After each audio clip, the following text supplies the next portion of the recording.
other thing, time. The human rights claim, in a sense, is quite a thin bubble over our human history.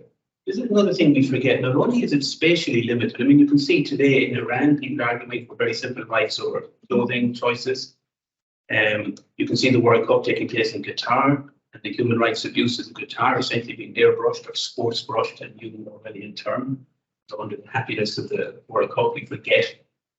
Nobody knows how many people have died in constructing the football stadia in Qatar. It could be thousands of might be purpose to create this extravaganza of sports and so on. Again, non-persons, objects, not their names or their stories. Human history is mostly like this. We forget how recent the notion of human rights is.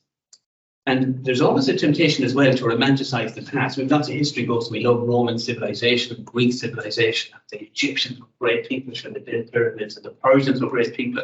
All of these civilizations were savage.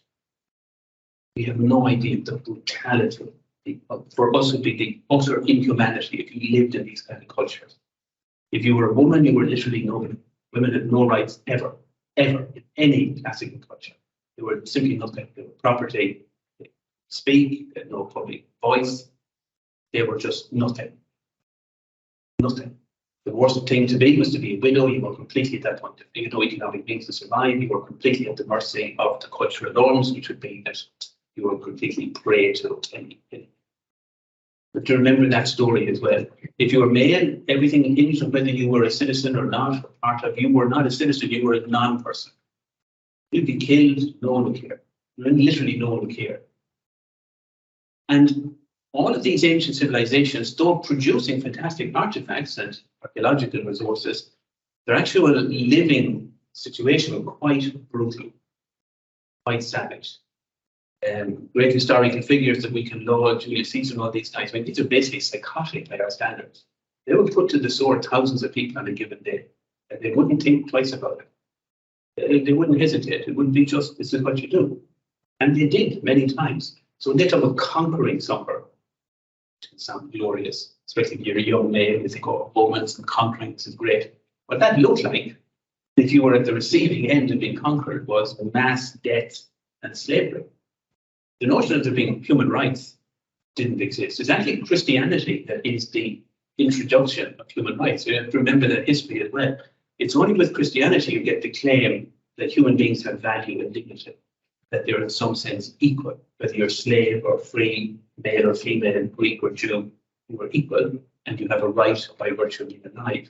That was a very novel idea. So novel, that's one of the reasons Christianity was persecuted, because this would unravel the social order in every civilization.